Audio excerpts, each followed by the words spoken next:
Dans le cadre du débat public organisé sur le projet porté par le port de Dunkerque, la commission particulière du débat public a souhaité organiser un cycle d'auditions publiques qui permet d'entendre des experts sur un certain nombre de thématiques, nous permettant d'éclairer par leur connaissance et leur expérience certains aspects du projet. Donc aujourd'hui, nous avons le plaisir d'accueillir Hervé Flancard. Bonjour monsieur.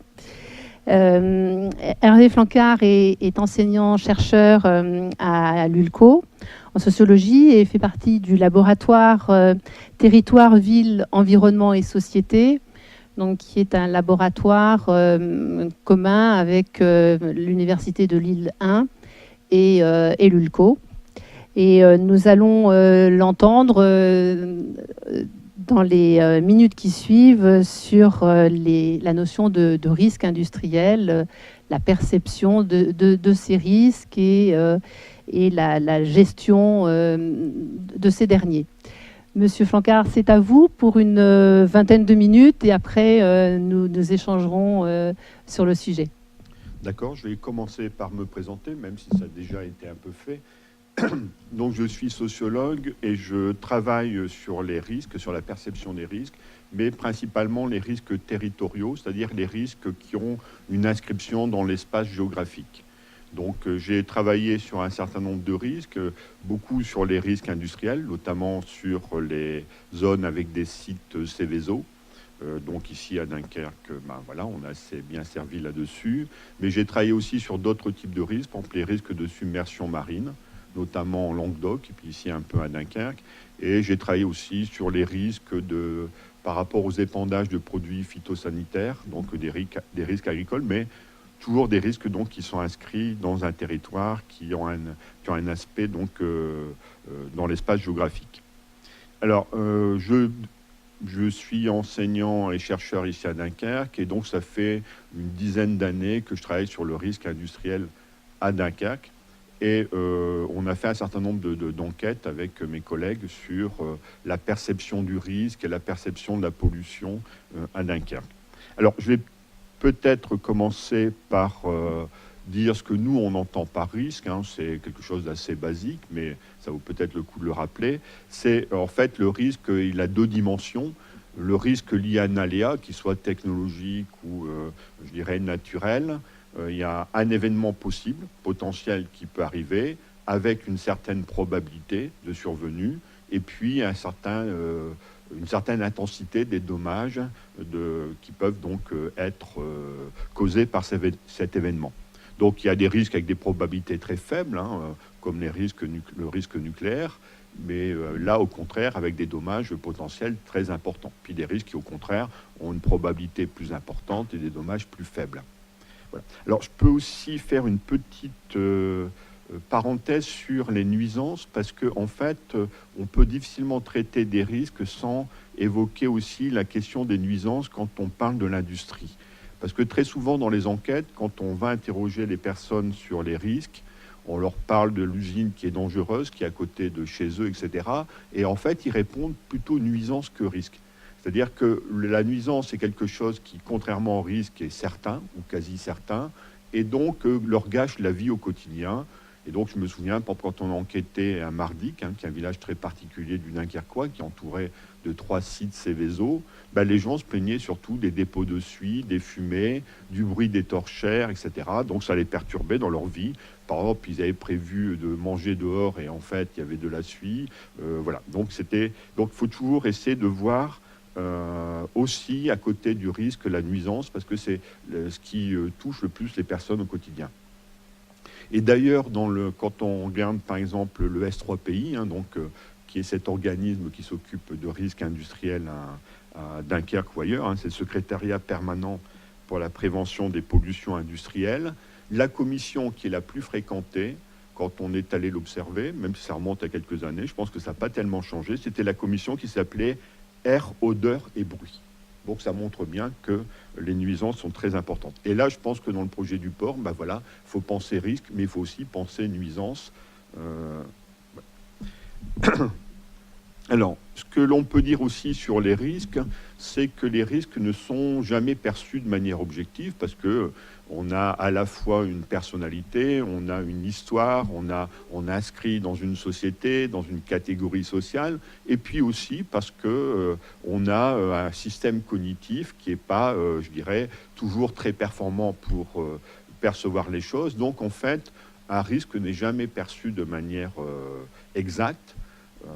Et en fait, il peut avoir soit de la surestimation ou au contraire ce qu'on appelle de l'euphémisation d'un risque dans les deux dimensions. C'est-à-dire qu'on peut aussi bien surestimer ou sous-estimer la dimension probabilité que la dimension dommage potentiel. Donc, voilà. Alors, donc cette vision, je dirais, biaisée de la réalité, du risque, beaucoup moins de la nuisance d'ailleurs, parce que la nuisance a une réalité objective plus palpable. Donc il y a un certain nombre de biais. Alors je ne vais pas faire une liste des biais qui nous font percevoir mal le risque, hein, parce que sinon on passerait la matinée. Mais en fait, il y a un certain nombre, j'en ai cité là quelques-uns. Par exemple, depuis... alors c'est des études qui ont été faites d'ailleurs plus par les psychologues sociaux, par les psychologues cognitivistes que par les sociologues, qui, eux, ont plutôt tendance à s'attacher aux facteurs sociaux, mais on peut voir quand même qu'il y a un certain nombre de biais qui jouent au niveau cognitif. Alors, par exemple, le premier, c'est l'aspect effrayant hein, de l'accident.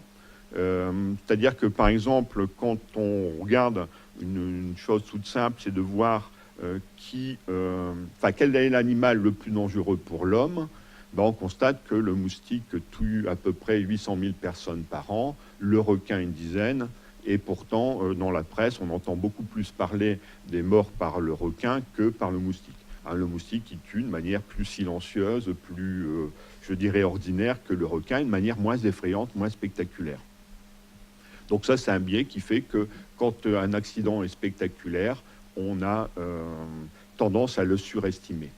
Alors aussi, il y a le fait qu'il y a un sociologue allemand et philosophe, Niklas Luhmann, qui lui fait la distinction entre risque et péril. Pour lui, le risque, c'est quelque chose que l'on peut maîtriser, sur lequel l'individu qui le subit a une prise. Et puis, le péril, c'est quelque chose sur lequel on est totalement soumis. Alors, par exemple, ça permet très bien d'expliquer. Et donc, il dit qu'on va craindre plus le péril que le risque. Et ça peut très bien expliquer pourquoi, par exemple, on a beaucoup plus peur généralement en montant dans un avion que dans sa voiture, même si au kilomètre parcouru, on a beaucoup plus de chances de mourir dans sa voiture que dans un avion. Mais dans un avion, en quelque sorte, on ne maîtrise rien, on est un simple passager, alors que dans la voiture, on a l'impression de maîtriser, même si quelquefois on maîtrise beaucoup moins que ce que l'on imagine. Mais du moins, c'est la sensation que l'on a, et donc on a cette tendance à avoir plus peur de ce que l'on maîtrise mal. Ensuite, là, si on va vers les choses un peu plus sociales, il y a une anthropologue anglaise, Mary Douglas, qui a travaillé sur la vision culturelle du risque, en montrant que selon notre contexte culturel, notre contexte économique, notre contexte, je dirais, civilisationnel, presque pourrait-on dire, on va avoir une vision du risque différente. Il y en a qui sont plus fatalistes que d'autres, mais aussi, elle insiste bien sur le côté économique. C'est-à-dire que, par exemple, aujourd'hui, c'est beaucoup plus facile d'aller faire désamianter un bateau en Inde ou au Bangladesh. Pourquoi ? Tout simplement parce que quand on n'est pas sûr de pouvoir manger le lendemain ou la semaine suivante, on a une vision du risque. Le risque, là, c'est de mourir de faim ou de ne pas avoir suffisamment à manger. Donc, le fait d'avoir un cancer de la plèvre dans 30 ou 40 ans, c'est quelque chose qui passe, je dirais, à l'arrière-plan. Et ce qu'elle dit, c'est qu'en gros, plus on est dans des sociétés, je dirais, aisées, avec haut niveau de vie, et plus notre horizon est lointain. Plus on va voir le risque loin, alors que quand on est dans la nécessité, on va voir les risques au quotidien, les risques avec un horizon assez court. Voilà. Alors, autre chose aussi, si on essaye de voir comment les individus, cette fois-ci on se place du côté des individus, et puis on peut se demander comment les individus vont réagir face aux risques. Alors d'abord, c'est une chose, c'est qu'on subit tous des risques multiples dans le même temps. C'est-à-dire qu'il y a des risques économiques, on subit le risque de chômage, on subit des risques civils. Actuellement, beaucoup ont l'impression de subir un risque par rapport au terrorisme assez fort. Voilà, et puis on peut subir, si on habite près d'une usine, un risque donc technologique. Et puis quand on prend sa voiture, on subit aussi des risques de circulation, etc. Donc en fait, l'individu, il a des risques qu'il subit, mais il a aussi une certaine capacité à choisir, je dirais, les risques auxquels il veut échapper en priorité. Alors je me souviens, par exemple, quand j'enquêtais toujours à Mardic, il y avait une dame qui m'a expliqué, parce que nous, quand on arrivait là, on voit des usines tout près, on voit des dangers qui sont quand même très présents, enfin très visibles, et on se disait, mais c'est quand même bizarre de choisir d'habiter là. Et en fait, d'abord, une chose, c'est que plus on a un revenu faible, plus le choix se limite, mais il existe très souvent quand même. Et la dame nous a expliqué, elle a dit, ben nous, mon mari et moi, on a 3 adolescents, et dans le fond, si on n'habite pas Mardic, on habitera. Et puis elle donne le nom d'une autre localité où il y a beaucoup de HLM. Et donc là, moi j'ai peur pour mes enfants qui sont adolescents, qu'ils se fassent entraîner dans des bandes ou qu'ils soient pris à partie par les bandes. Donc on voyait très bien qu'elle arbitrait entre 2 risques, le risque industriel et puis le risque d'avoir ces enfants qui étaient pris dans des choses voilà, qu'elle estimait comme étant plus graves.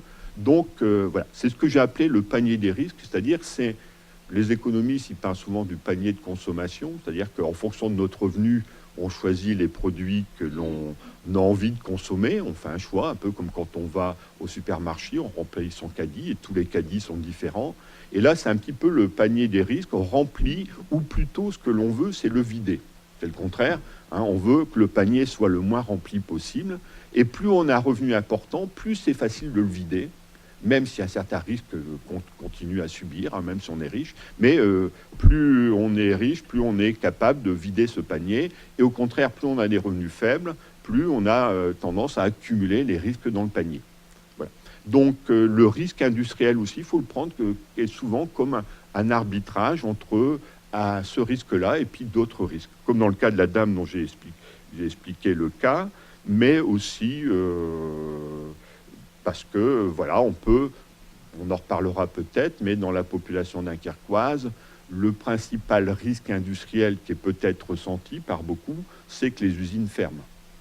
Hein, c'est pas qu'elles explosent, préférer éviter comme tout le monde, mais le principal risque lié à l'industrie, c'est qu'elles ferment, parce que là, ça cause des dommages, je dirais, économiques très importants.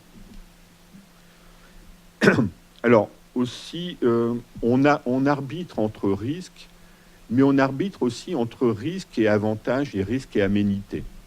C'est-à-dire que, je ne sais pas si tout le monde sait ce que c'est qu'une aménité. Une aménité, c'est le fait de bénéficier d'un avantage paysager, d'une proximité, par exemple, à la mer, etc. Donc on appelle ça une aménité.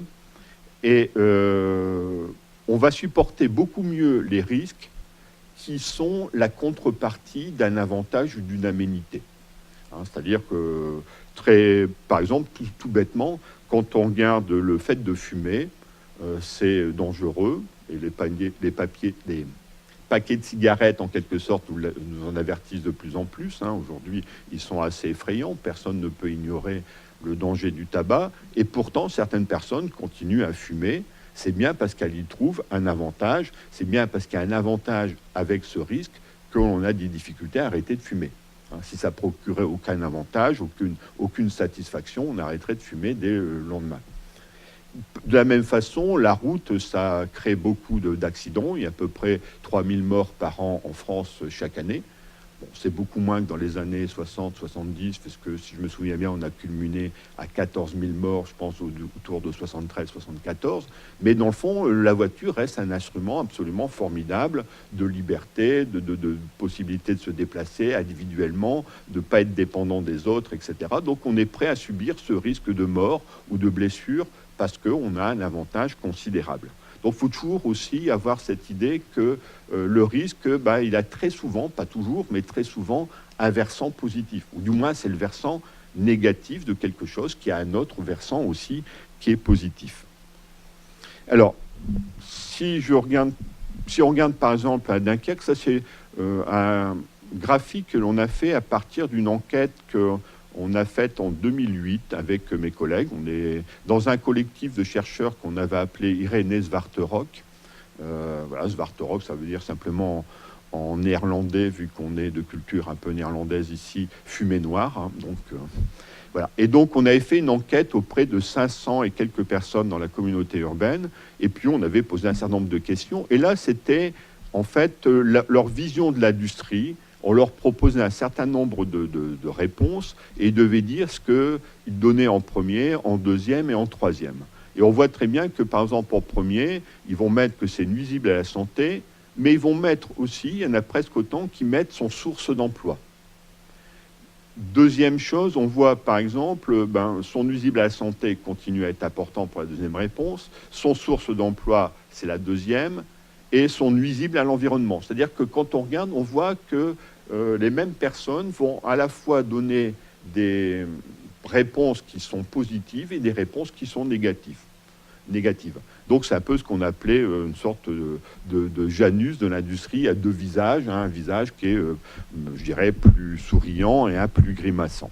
Voilà. Donc ça montre bien qu'en quelque sorte, une situation peut présenter à la fois des risques et des avantages.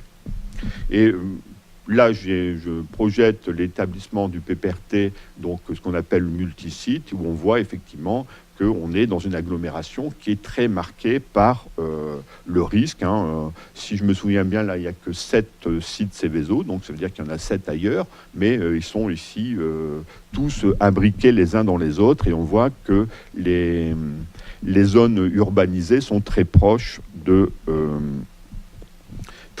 donc des usines et puis donc des zones de danger. Alors, on peut se poser la question maintenant, à partir de tout ça, sur le projet de bassin, donc nouveau bassin pour les conteneurs qui est en projet donc dans le port 2020. Et en fait, se poser des questions. Quels risques et quelles nuisances peuvent être anticipés? Alors, comme j'ai dit tout à l'heure, ça ne veut pas dire que ce sont des risques et des nuisances qui soient forcément réels, ou même s'ils sont réels, ils peuvent être surestimés ou au contraire sous-estimés. Alors, la manutention des conteneurs, par rapport à ce qui peut exister par ailleurs, notamment dans la zone industrielle ou portuaire, ça paraît quand même une situation assez anodine, hein, assez peu dangereuse, mais on peut imaginer aussi que ça peut créer un certain bruit aussi, hein, que c'est quelque chose qui peut avoir des nuisances. Là, on est bien du côté de la nuisance. Et puis, il y a tout ce qui est le transport des conteneurs. Les conteneurs arrivent sur le port et puis ils vont avoir une destination. Ils vont repartir par voie fluviale, par voie ferroviaire, mais aussi par voie, je dirais, routière. Et là, ça occasionne des risques, mais ça occasionne aussi des nuisances. C'est-à-dire que certaines personnes peuvent anticiper le fait qu'on a déjà 2 autoroutes, la 25 et la 16, qui sont des autoroutes assez chargées et assez fréquentées, que s'il y a ce flux de conteneurs, de camions, ça va créer plus d'embouteillages, de bruit, de pollution due au trafic, etc. Donc c'est une chose qu'il faut certainement prendre en compte. Et puis, on peut faire aussi un point sur une zone un peu particulière du Dunkerquois, qui est très connue par les Dunkerquois, qui est la digue du Brec, qui d'ailleurs a donné lieu à un film il y a une dizaine d'années, qui est tout à fait intéressant de regarder, parce que c'est un lieu un peu étrange, parce qu'il a été conçu comme un ouvrage portuaire. Et puis, il faut bien voir aussi, c'est que tout l'ouest de l'agglomération, ou du moins une grande partie de l'ouest de l'agglomération, par la construction du nouveau port et de cette digue, s'est vu privé d'un accès direct à la mer. Donc, par exemple, une plage n'a plus vraiment de plage, etc. Donc, il y a une partie des habitants de l'ouest de l'agglomération qui, très vite, a investi cette digue comme un lieu donc, de loisirs, comme un lieu de baignade, et donc, alors, avec toujours un statut qui est un petit peu, je dirais, ambigu, c'est-à-dire que normalement c'est une installation portuaire, c'est pas un lieu de loisirs, bien que dans les années 70, au début des années 80, c'était tout à fait pris en compte. Il y a même eu une association par des élus qui avaient à déboucher sur la digue du Bray, qui l'ont aménagé pour le tourisme et le loisir. Bon, aujourd'hui, on est dans une perspective totalement différente. Normalement, c'est une zone qui ne devrait pas être fréquentée, mais à laquelle les Dunkerquois, une partie des Dunkerquois, et même d'un peu plus loin, les gens sont très attachés. Alors voilà, donc qu'est-ce que va devenir la digue du Brec dans ce projet? Est-ce que ça va continuer, je dirais, sa trajectoire vers l'exclusion de tous les activités de loisirs, de baignade, etc. Et on peut voir dans les deux variantes du projet que la variante baltique, par exemple, va totalement, je dirais, interdire presque physiquement l'accès à cette digue. Hein. Donc, du moins, c'est ce que l'on peut deviner quand on regarde les plans. C'est beaucoup moins vrai pour la variante. Bon, je pense qu'il y a une qui s'appelle variante et une qui s'appelle solution, c'est ça, hein. Donc, pour la solution atlantique, ça paraît moins impactant là-dessus, mais de toute façon, voilà, c'est une question que l'on doit se poser. Alors, comme j'ai dit tout à l'heure que les risques et les nuisances, il faut toujours regarder aussi le côté positif des choses. Donc, je pense que le maître d'ouvrage insiste là-dessus, c'est qu'il y a des avantages et aussi potentiellement des aménités. Bon, les avantages, il va de soi que c'est essentiellement des avantages qui sont, je dirais, économiques en termes d'emploi. Hein. Donc, on est dans une région qui a un taux de chômage supérieur à la moyenne. On est dans une agglomération qui, depuis 20 ou 30 ans, perd de la population, avec un départ, donc, notamment de la population jeune, on avait fait une étude là-dessus, vers d'autres zones, notamment l'agglomération lilloise, qui est quand même très attractive. Et donc, effectivement, ça paraît tout à fait intéressant de voir qu'il va se créer des emplois si ce projet se fait. Alors par contre, on peut se demander si 5500 emplois, c'est un chiffrage qui est réaliste pour le Dunkerquois. Ça paraît énorme, mais dans le fond, c'est sûrement plus des économistes qui pourront vous répondre que moi. Toujours pour l'emploi, effectivement, il faut aussi voir que quand on regarde aussi ce que le projet du maître d'ouvrage, il situe les emplois plutôt vers des emplois relativement peu qualifiés. Hein. Il y a assez peu de postes de cadre qui sont, je dirais, indiqués. Et dans le fond, c'est un avantage et un inconvénient. Un avantage aussi pour le Dunkerquois qui reste avec une population qui a plutôt une qualification relativement faible, même si l'université s'est installée depuis une vingtaine d'années. Je pense qu'elle a contribué à faire que la qualification moyenne augmente, mais on est quand même dans une population qui est plutôt industrielle et logistique au départ, et donc ça peut être un débouché intéressant pour cette population.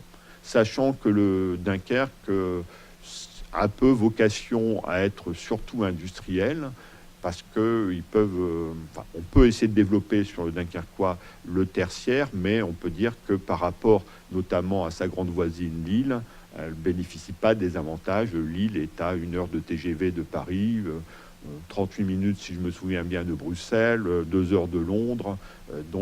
Puis il y a une université de 70 000 étudiants bientôt, demain, parce que l'université de Lille va fusionner, les 3 universités vont fusionner. Donc voilà, ça fait donc on voit mal comment Dunkerque peut être un concurrent important pour le secteur tertiaire.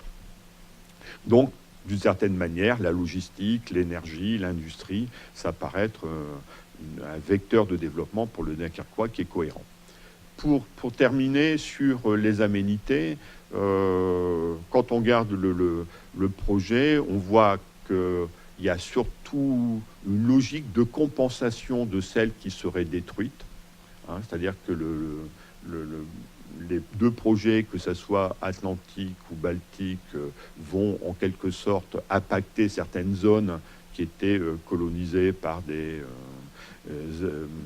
oiseaux ou des plantes, etc., qui ont un certain intérêt.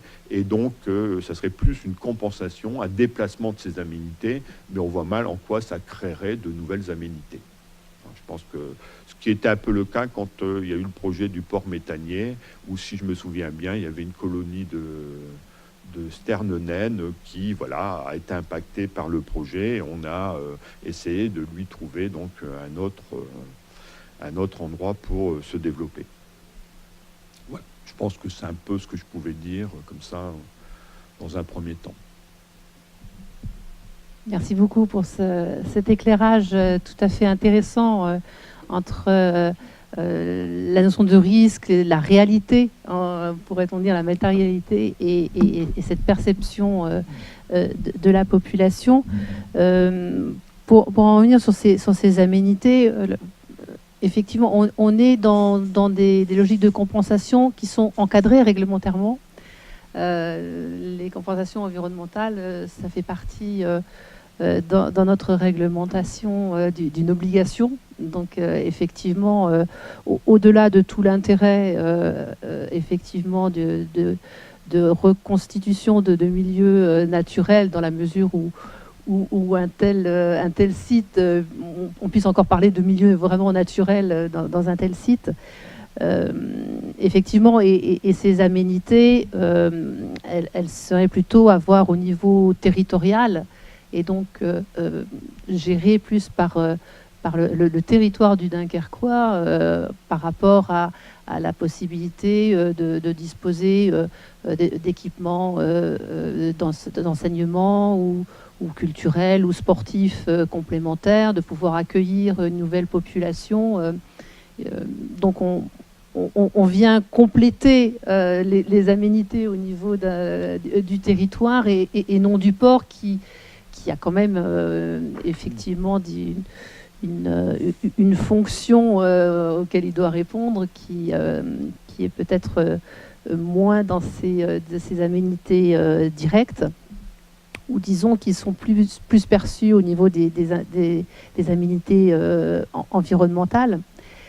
Par rapport à ces localisations d'infrastructures, vous le montriez dans le plan de prévention des risques technologiques, le PPRT. On voit donc des concentrations qui se font dans certaines zones. Dans vos enquêtes, dans vos constats, quelles évolutions en termes d'aménagement, d'implantation de ces entreprises qui donc génèrent des risques et qui doivent être pris en considération avec des moyens de protection, d'évacuation, d'alerte et autres. Y a-t-il des recommandations par rapport à ces implantations, de les regrouper, les circonscrire, ou au contraire de les disséminer dans l'enceinte portuaire? Quelles sont vos appréciations? Alors, je pense que le fait que le PPRT soit maintenant, je dirais, établi, ça fige les choses. C'est-à-dire que d'une certaine manière, on ne peut plus trop bouger les installations. On ne peut pas augmenter l'enveloppe, je dirais, de danger. Donc, en quelque sorte, on peut dire que celles qui sont là sont un peu fixées pour les dizaines d'années qui viennent. Il peut en avoir moins, il peut en avoir malheureusement, comme j'évoquais, des fermetures, mais il n'y en a pas normalement qui devraient apparaître ou elles devraient se limiter dans l'enveloppe qui est déjà définie, qui est déjà l'enveloppe des enveloppes de danger qui sont déjà définies. Par contre, dans nos enquêtes, il y a quelque chose qu'on a toujours rencontré, notamment dans le débat sur l'établissement du PPRT, et c'est quelque chose qui est important, c'est-à-dire qu'on voit que les PPRT sont sur les installations qui sont donc ancrées territorialement, et régulièrement dans le débat, il venait la question du transport des matières dangereuses, et les personnes, notamment les associations qui étaient là, les élus quelquefois, d'autres acteurs, ne comprenaient pas pourquoi on était aussi, je dirais, sévère quelquefois pour les installations stables, fixées dans l'espace, et puis que ça ne touchait absolument pas des transports des matières dangereuses qui pouvaient être tout aussi, je dirais, risquées que ces installations.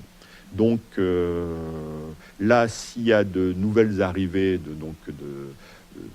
de marchandises, y compris de marchandises qui peuvent être dangereuses, c'est quelque chose auquel il faut penser. C'est-à-dire qu'il y a simplement des associatifs, des habitants qui se diront mais alors comment vont transiter ces marchandises dangereuses? On a déjà quand le vapocracker par exemple, on a une enveloppe qui est bien définie, mais par contre quand les marchandises arrivent au vapocracker, etc., quelquefois elles sont immobilisées pendant quelques heures sur la voie ferrée, et là dans le fond il n'y a pas de périmètre, il n'y a rien, etc., et donc ça pose cette question du transport des matières dangereuses.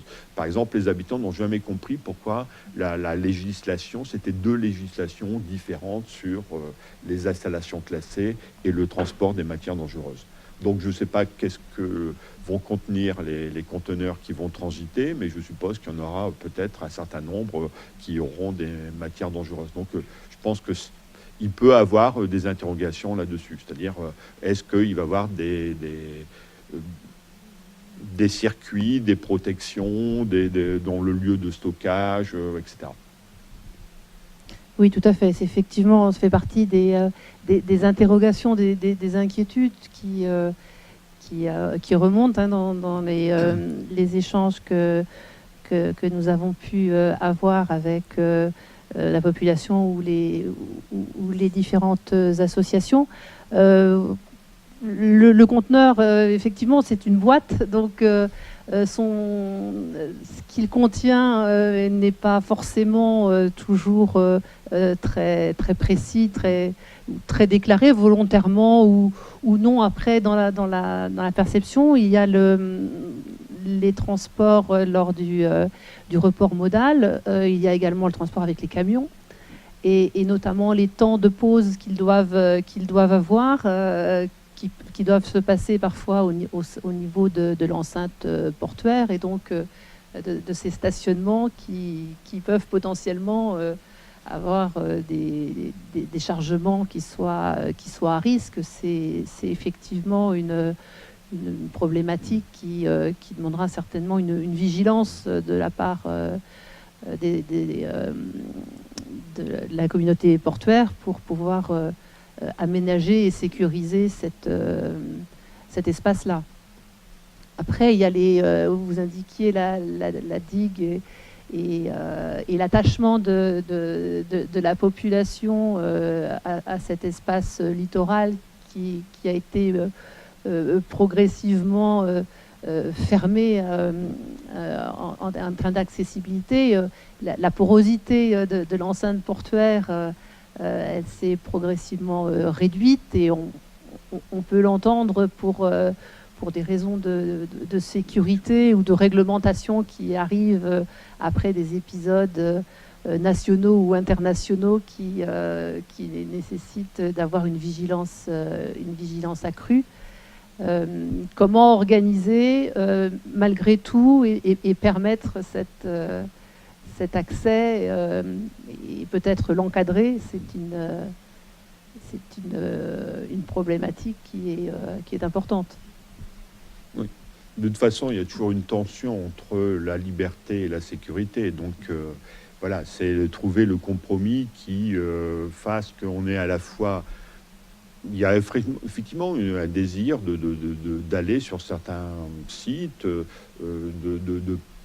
d'avoir pour ces habitants de l'ouest de l'agglomération un accès à quelque chose que leurs grands-parents ont connu en dehors de l'industrie, avec un rivage qui était naturel, qu'eux ont connu donc en réinvestissant quelque chose qui était un ouvrage naturel contre lequel le sable est venu aussi s'accumuler. Donc, et puis, effectivement, des exigences de sécurité de plus en plus fortes, à la fois par rapport aux risques technologiques purs, mais aussi par rapport aux risques terroristes ou d'actions malveillantes, et on peut très bien comprendre. Ceci dit, voilà, il y a un équilibre à trouver entre la liberté, le respect aussi peut-être des habitants qui ont une certaine vision de ce que c'est que leur espace, qu'ils sont dans une ville littorale et comprennent quelquefois mal que l'accès à la mer leur soit voilà, interdit ou du moins rendu difficile. Je voulais revenir sur le travail que vous avez fait d'évaluation finalement de la perception globale de la population dunkerquoise vis-à-vis de son industrie finalement. Vous avez parlé un peu du visage de Janus, hein, de visage,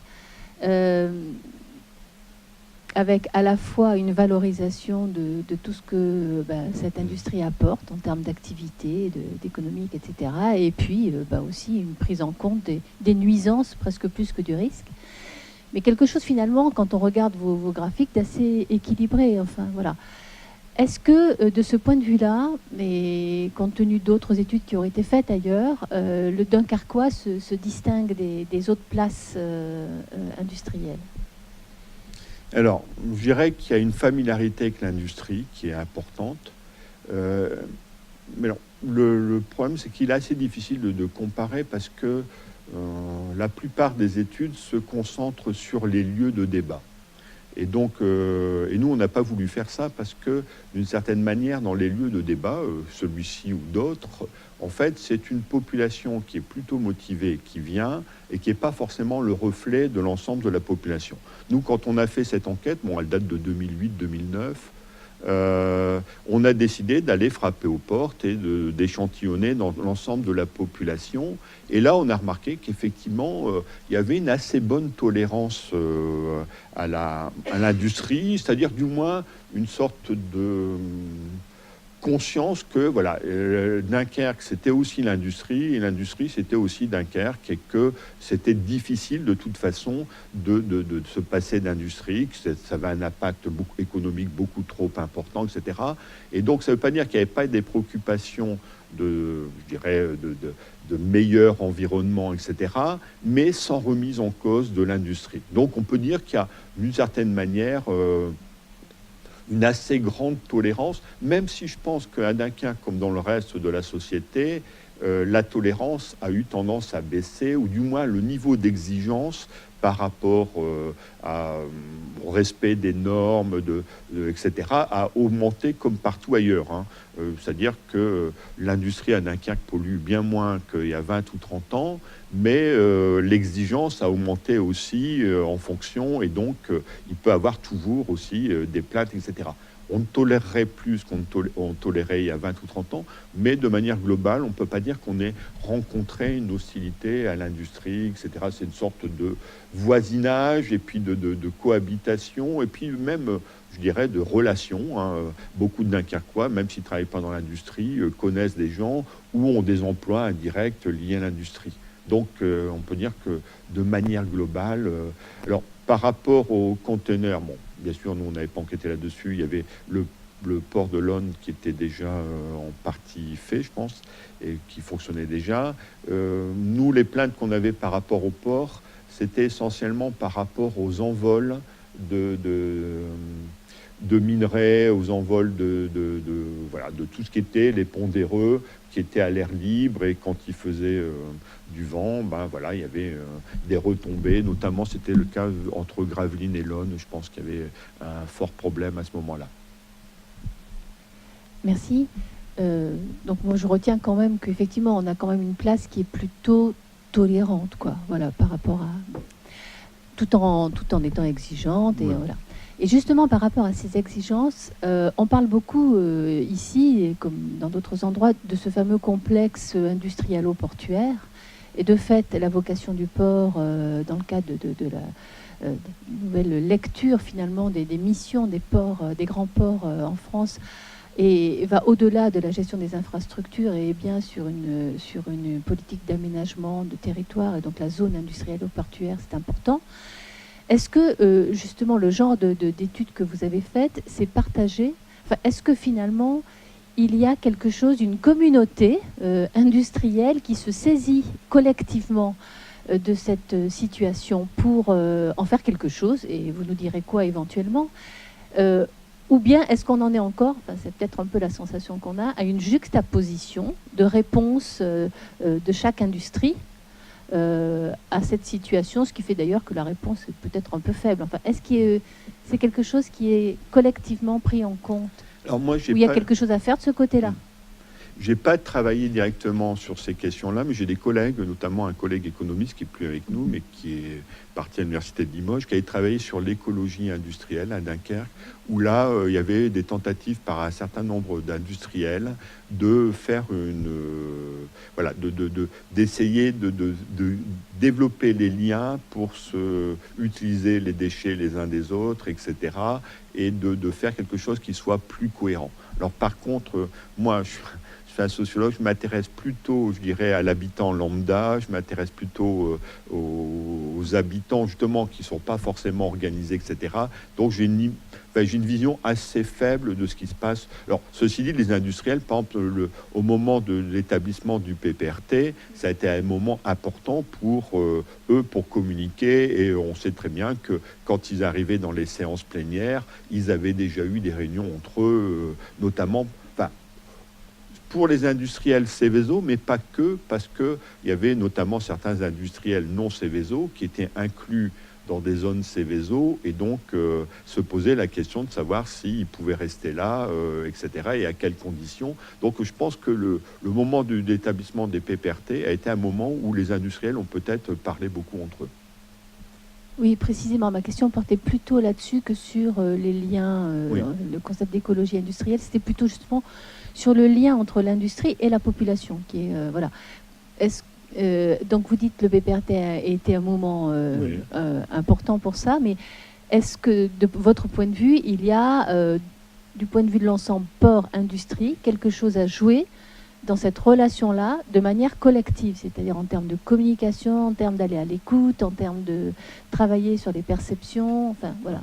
Alors, l'outil principal, c'est celui dont j'ai parlé tout à l'heure, le S3PI, qui est quelque chose qui fonctionne assez bien à Dunkerque. Je pense que c'est un des premiers qui a été créé en France, donc qui est dirigé depuis, à ma connaissance, au moins 15-20 ans par la même personne, et qui fait un gros travail à travers ces commissions, notamment celle que j'ai évoquée tout à l'heure, dans lequel les habitants ont l'impression que il y a eu de l'écoute et des avancées.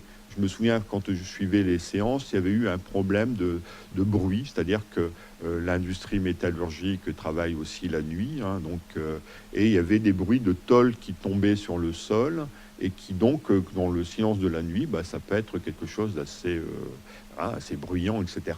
Et il y avait eu une solution qui avait été trouvée par l'industriel en discussion avec les habitants pour effectivement amortir les tôles qui tombaient et donc réduire les bruits.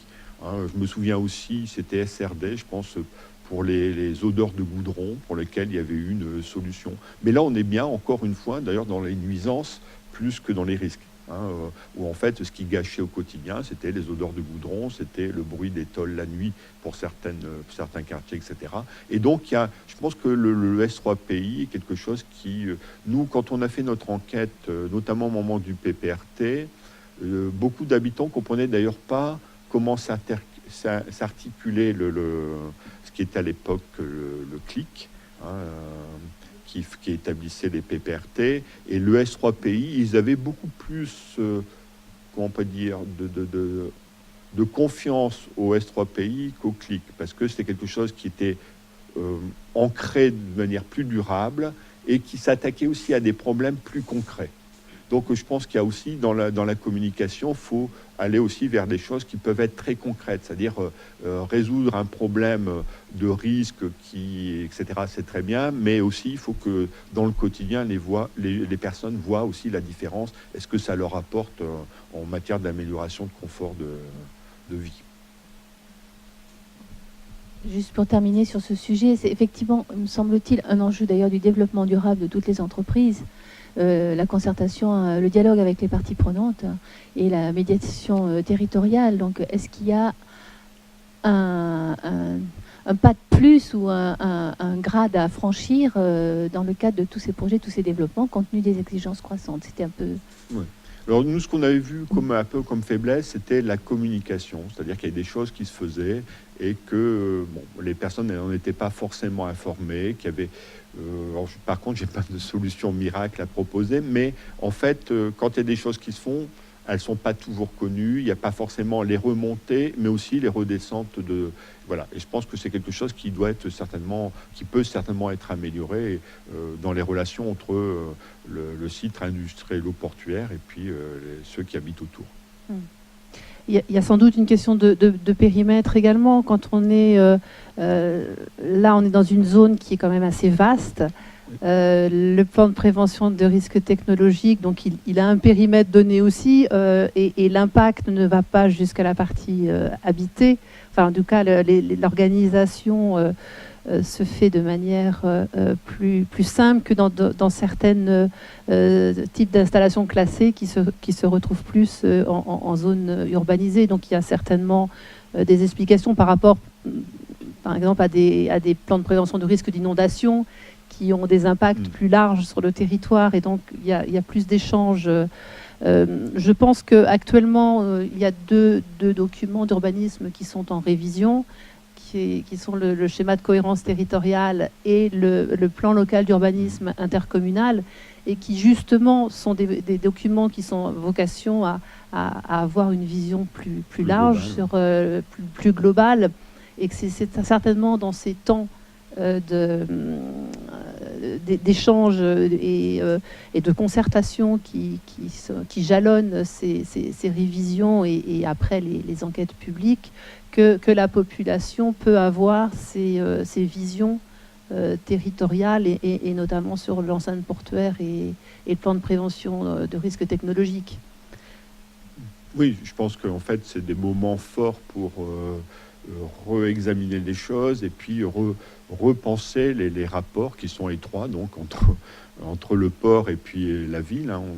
Alors même s'il y a il y a quand même par exemple le village de Mardy qui a été touché, il y a quand même des expropriations et il y a aussi un certain nombre de maisons qui doivent être renforcées, etc. Donc on voit quand même, ceci dit, c'était la zone urbanisée qui était la plus proche pour le reste, effectivement, le PPRT a assez peu d'impact mais voilà, là aussi il faut toujours des explications, parce que je me souviens dans le débat sur le PPRT, quelquefois il y a des choses qui sont mal comprises, par exemple les enveloppes qui se dégonflent, et quelquefois certains peuvent soupçonner qu'il y ait eu un petit coup de pouce pour les faire dégonfler, etc.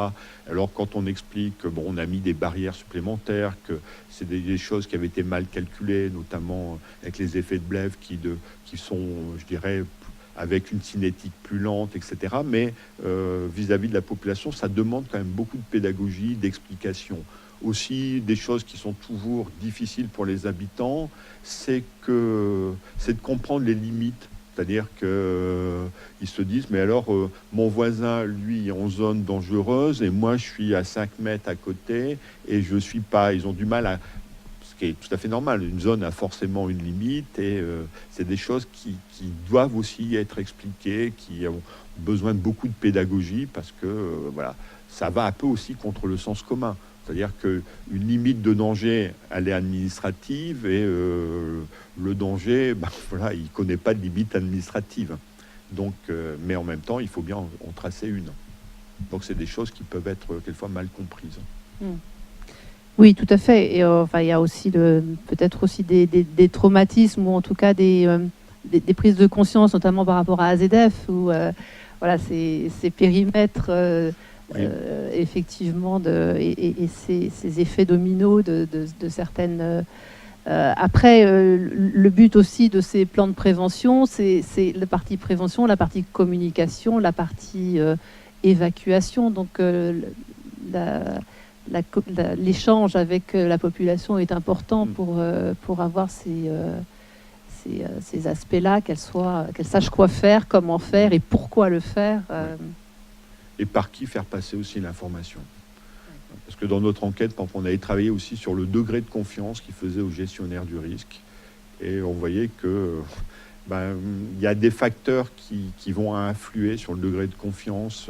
On avait vu la proximité géographique. Par exemple, on avait vu que le maire, la municipalité, c'est vraiment les gens qu'on côtoie au quotidien. Et donc, il y a la proximité géographique. Et on avait vu que, par exemple, ils faisaient plus confiance à leur maire qu'à la communauté urbaine, qu'au département. Et bien sûr, arrivé dernier, l'Europe, qui apparaissait très lointaine et technocratique.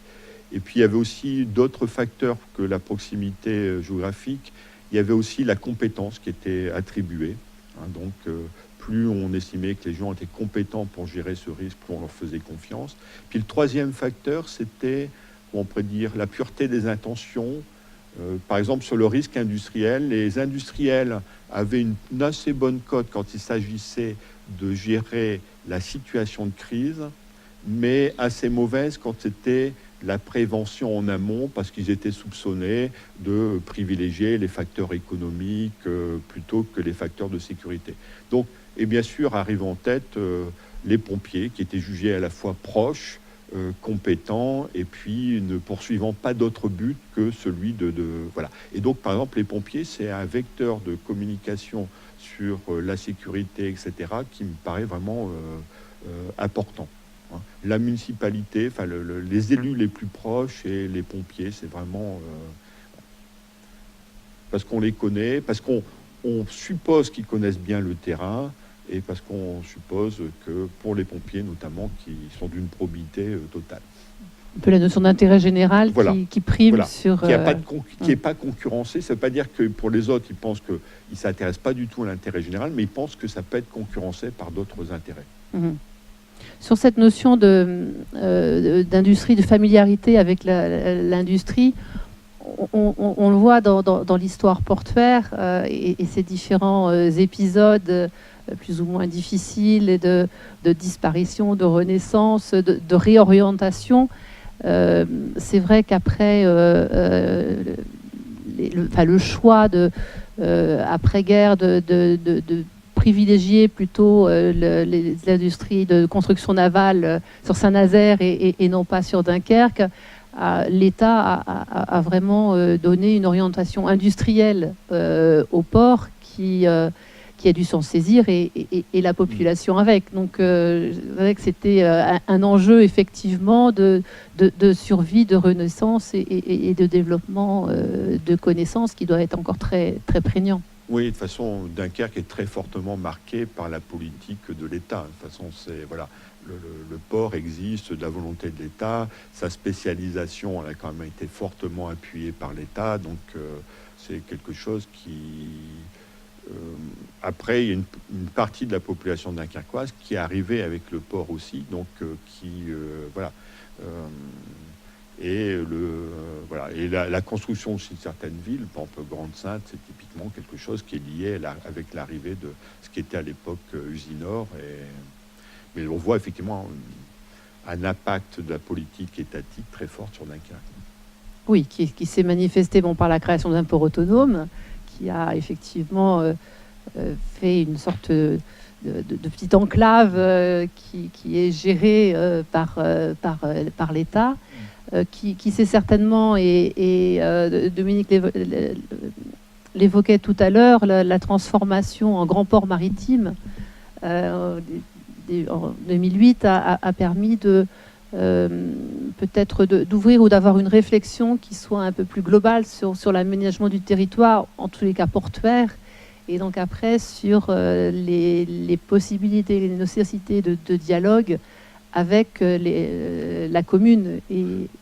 Oui, je pense qu'il y a une culture qui a changé, c'est-à-dire de prendre plus en compte, je dirais, les relations avec les voisins, et que le port semble moins, je dirais, dans sa politique définie de manière par l'État, sans trop prendre en compte les volontés à côté. Donc je pense, oui, il y a une culture qui est en train de changer là-dessus. Le projet dont nous parlons aujourd'hui est un projet qui vise à accueillir davantage de conteneurs. Donc je comprends que jusqu'ici, vous n'avez pas fait d'études spécifiques à cette activité-là. Vous avez vous-même évoqué un point que nous-mêmes avons déjà entendu, sur lequel on a été questionné, hein, enfin, nous, pas nous, mais le port est questionné, à propos de qu'est-ce qu'il y a dans ces conteneurs, enfin voilà, le risque de contenu, auquel on peut associer assez vite la question de... Vous avez parlé de ces conteneurs qui restent en attente sur une voie ferrée, mais il y a aussi toute la question derrière du développement des services logistiques qui peut aller qui peut supposer un développement du stockage. Donc voilà, ça c'est clairement aussi la même question, mais puissance 2 en stock, et qu'est-ce qu'on fait de ce qui est à l'intérieur. Ça c'est une première série de risques évoqués, hein, questionnés. Et il y en a une deuxième qui est apparue au cours d'une audition que nous avons faite cette semaine, qui est liée aux activités de dépotage en fait des conteneurs.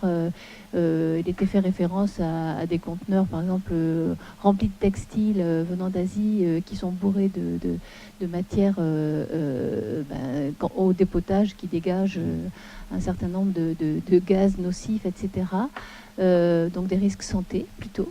Est-ce qu'il y a moyen de votre point de vue et de votre position de chercheurs et d'analystes de ces situations, de faire une étude ciblée là-dessus, ou est-ce que c'est pertinent ou pas, enfin, oui. Sur globalement le risque de l'activité conteneur? Oui, le mettre il est tout à fait possible de faire une enquête pour voir en fait, oui, qu'est-ce que les personnes, parce que comme vous disiez tout à l'heure, le conteneur c'est un peu une boîte noire hein, presque. En fait, voilà, c'est très pratique, on voit très bien que ça s'empile très bien, etc. La manutention est très facile, mais en même temps, ça reste mystérieux ce qu'il peut y avoir dans ces conteneurs. Et oui, bon, il y a peut-être des personnes qui ont des craintes, même quelquefois des craintes totalement injustifiées, qui peuvent être des fantasmes parce que voilà, ils se disent il y a telle chose qui arrive et puis voilà, ils ont été traités. Effectivement, il peut y avoir des choses comme ça, parce qu'en fait c'est très difficile de savoir sans avoir fait d'enquête de terrain ce que les personnes peuvent imaginer. Je me souviens avant que la raffinerie des Flandres ferme, il y a quelques années, on avait interviewé le directeur de la raffinerie des Flandres sur justement ses rapports avec ses voisins, donc surtout ceux de Mardic, hein, vu que c'est toujours Mardic qui était situé tout près. Et ils avaient essayé, donc, la raffinerie des Flandres, de faire des réunions, je dirais, régulières. Bon, là aussi, c'était les inquiets qui venaient, hein, donc c'était pas forcément représentatif. Mais il nous a raconté qu'une fois, il n'avait pas su comment répondre, parce que il y avait une habitante qui lui avait dit: mais alors maintenant que dans l'essence il n'y a plus de plomb, qu'est-ce que vous faites du plomb? Vous l'enterrez sous la raffinerie? Et il savait pas quoi répondre. Puis il a essayé d'expliquer que non, le plomb c'était un adjuvant, qu'à partir du moment où il n'y avait plus d'essence, il n'y avait plus de plomb dans l'essence, il suffisait de plus en mettre et qu'on s'en débarrassait pas simplement. Mais vous voyez que en fait, on peut avoir des fantasmes, des idées, etc., qui sont à la fois pas idiotes, mais tout simplement parce qu'on n'est pas des raffineurs, on n'est pas des transporteurs, donc on peut se faire des fausses idées sur les dangers qui, dans le fond, peuvent exister, mais aussi peuvent ne pas exister. Oui, on le voit aussi ici avec ce terminal méthanier, avec aussi les éléments qu'envisage le port de mettre en place par rapport à un avitaillement des navires, a également peut-être d'avoir la possibilité pour les camions d'avoir cet avitaillement. Donc ça soulève aussi d'autres... Ouais. Alors ça remplace effectivement le fuel, mais ça génère d'autres inquiétudes, voilà, de savoir comment ça peut être fait. Tout à fait.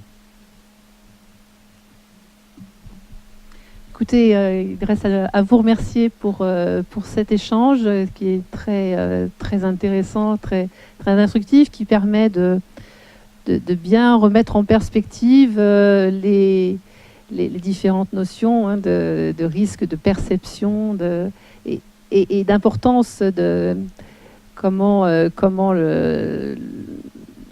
les populations se placent par rapport à ce risque et les avantages qu'elle peut aussi en retirer, et la nécessité d'une concertation très, très importante. De mise à plat des choses, et voilà.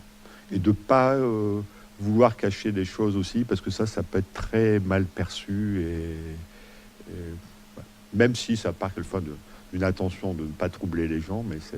Voilà. Oui, tout à fait. Merci encore à vous. Merci.